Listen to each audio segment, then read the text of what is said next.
तो जय हिंद दोस्तों, आपका फिर से स्वागत है आपके चैनल पे। तो ये वाले वीडियो में आज हम देखेंगे जावास्क्रिप्ट में फॉर ऑफ लूप क्या है। अब हमने फॉर लूप देखा है, फॉर इन लूप देखा है, तो आज के वीडियो में हम देखेंगे फॉर ऑफ लूप क्या है जावास्क्रिप्ट के अंदर, उसका यूज क्या है, और फॉर इन और जो फॉर ऑफ है दोनों में डिफरेंस क्या है ये भी देखेंगे। तो चलो देखते हैं। तो इसके लिए मैं क्या करता हूँ, सबसे पहले तो आपको यहाँ पे एक एरे क्रिएट कर लेंगे हम AR नाम से, और यहाँ पे सिंपल में एक एरे क्रिएट कर लेता हूँ। यहाँ पे वैल्यू दे देता हूँ जैसे कि सॉरी कुछ भी लिख रहा हूँ पागल कैसी डी, ऐसे कुछ तो भी मैं यहाँ वैल्यू दे देता हूँ, नांदेड़ मुंबई। तो किस प्रकार मैंने यहाँ पे एरे में वैल्यू दे दिया। अब ये एरे की वैल्यू को अगर हमें प्रिंट करना है तो हम डायरेक्ट ऐसे कर सकते हैं डॉक्यूमेंट डॉट राइट की मदद से। तो इसमें हमें क्या करना पड़ेगा, हमारा जो भी एरे रहेगा वो लिख के उसका जो इंडेक्स रहेगा वो हमें यहाँ पे देना पड़ेगा। तो इससे हमारी पहली वैल्यू प्रिंट हो जाएंगी जो भी इंडेक्स नंबर 0 के ऊपर रहेंगी। तो सिंपल मैं इसे साइड में खोल देता हूँ, तो आप देख सकते हैं प्रिंट हो चुके। मुझे दूसरी वैल्यू प्रिंट करना है तो मुझे उसके लिए अलग से ऐसा लिखना पड़ेगा कुछ इस प्रकार, तीसरे के लिए, चौथे के लिए, और यहाँ पे इंडेक्स वैल्यू चेंज करना रहना पड़ेगा। अब हमारे यहाँ तो 4 वैल्यू हम मैन्युअली कर सकते हैं, लेकिन हमारे इसमें 1000 वैल्यू रहे, 1000 डेटा रहे हमारे एरे के अंदर, तो करना तो पॉसिबल नहीं है। तो उसके लिए वहाँ पे हम क्या यूज कर सकते हैं, एक तो फॉर लूप यूज कर सकते हैं, फॉर इन लूप का यूज कर सकते हैं, या फिर फॉर ऑफ लूप यूज कर सकते हैं। जैसे कि मैं आपको पहले दिखा देता हूँ सिंपल। इससे क्या होगा, हमारे एरे के वैल्यू नहीं आ जाएंगे। अब यहाँ पे BR टैग लगाना पड़ेगा, नहीं तो बहुत दिक्कत हो सकती है, आपको समझेगा भी नहीं वैसे से। तो सिंपल कॉपी करके यहाँ पे पेस्ट करूंगा, यहाँ पे पेस्ट करूंगा, यहाँ पेस्ट करूंगा, सेव करूंगा, तो आप देख सकते हैं ये एरे की वैल्यू यहाँ पे प्रिंट हो चुकी है। तो आपको ये समझ गया।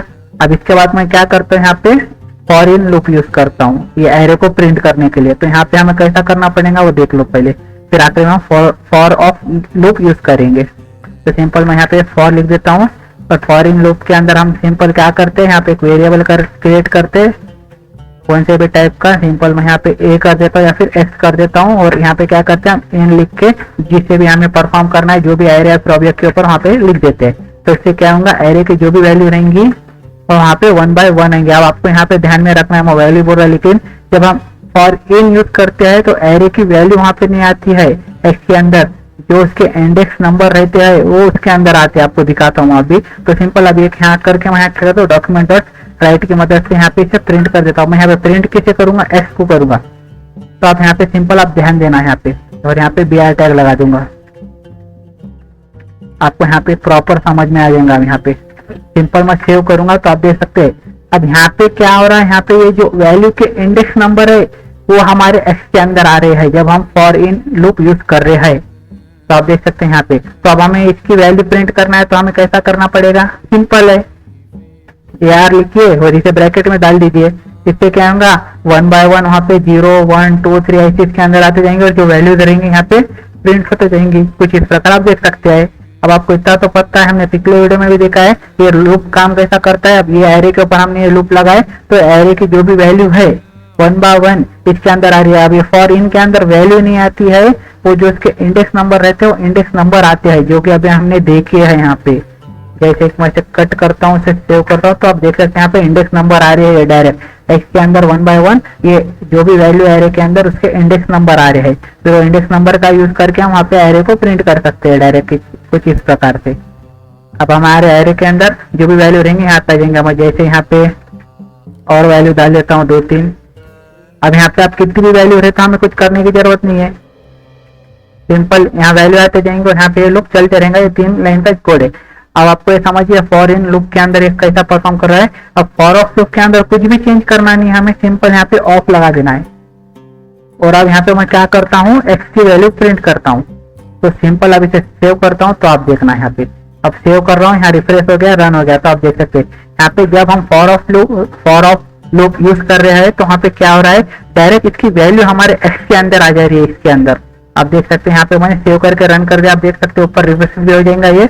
यहाँ पे देखिए, अरे ये क्या हो रहा है भाई, ये इधर देखिए यहाँ रिफ्रेश हो रहा है ऊपर, आप देख सकते हैं। तो यहाँ पे क्या हो रहा है, ये फॉर ऑफ लूप की मदद से जो एक्स की वैल्यू रहती है, हमारे जो एक्स की वैल्यू है वो डायरेक्ट वैल्यू रहेंगी एरे के अंदर, जो भी वैल्यू रहेंगी की वैल्यू डायरेक्ट हमारे एस के अंदर आ जाएंगी, ना कि उसके इंडेक्स नंबर आएंगे। जब हम फॉरिन लूप यूज कर रहे तो वहां पे क्या आ रहा है, हमारे इंडेक्स नंबर आ रहे हैं। तो आपको ये बात ध्यान में रखना है, दोनों के अंदर का डिफरेंस है। तो जो हमारा फॉर ऑफ लूप यूज होता है वो हम उसके लिए यूज करते हैं जब हमें कौन सी एरे की या फिर ऑब्जेक्ट की वैल्यू हमें डायरेक्ट प्रिंट करना है 1 by 1 या फिर कैसे भी आपके हिसाब से, तब हम यहाँ पे फॉर ऑफ लूप यूज करते हैं। अभी कैसा वर्क करता है हमने पिछले वीडियो में देखा है, फिर भी आपको बता देता हूँ। तो सिंपल यहाँ पे क्या होता है, हमें फॉर लगाना है, उसके बाद जब हम इसके लूप के अंदर आएंगे तो हमें एक वेरिएबल क्रिएट करना है। वेरिएबल का नाम कुछ भी रह सकता है, अब यहाँ पे मैं कुछ भी डाल सकता हूँ, लेकिन हमारे केस में मैं यहाँ पे एक्स डाल दिया हूँ यहाँ पे। उसके बाद हमें यहाँ पे ऑफ ऑपरेटर या फिर जो भी है इसे यहाँ लगाना है ऑफ, और उसके बाद आपको जो भी एरे के ऊपर ये परफॉर्म करना है वो एरे को यहाँ पे लिख देना। जैसे कि मेरा यहाँ पे हमारा एरे ARR नाम से, तो मैं यहाँ पे क्या करता हूँ, सिंपल जेड लिख देता हूँ। तो हमें यहाँ क्या करना पड़ेगा, जो हमारा एरे का नाम है जिससे हमें परफॉर्म करना है वो यहाँ पे लिख देना पड़ेगा। तो यहाँ पे क्या होगा कि जेड की जो भी वैल्यू रहेंगे, जितने भी वैल्यू रहेंगे जेड के अंदर, वो 1 by 1 एक्स के अंदर आएंगे। और हमने यहाँ पे एक्स को प्रिंट कर दिया, आप देख सकते हैं यहाँ पे कुछ इस प्रकार। फिर यहाँ पे क्या होगा, ये जितने भी वैल्यू रहेंगे इसके अंदर, आप 1000 रन दो, करोड़ रन दो, 1 by 1 एक्स के अंदर आएंगे और प्रिंट होते रहेगा। और जब तक ये फॉर लूप जब तक टर्मिनेट नहीं होगा, जब तक इसकी वैल्यू यहाँ पे खत्म नहीं होगी। जब इसके हमारा जो एरे है इसकी वैल्यू खत्म हो जाएंगी, तब हमारा जो ये फॉर लूप है वो टर्मिनेट हो जाएगा और बंद हो जाएगा। तो सिंपल इस प्रकार यहाँ पे फॉर ऑफ लूप काम करता है। और फॉर ऑफ लूप में क्या अंदर और फॉर इन लूप के अंदर डिफरेंस क्या है वो भी आपको पता चल गया। और फॉर लूप तो आपको पता है बहुत ही ईजी है, उसमें ज्यादा कुछ बताने की जरूरत नहीं है। तो कुछ इस प्रकार का वीडियो था, पसंद आता है तो लाइक शेयर कर देना। Thanks for watching.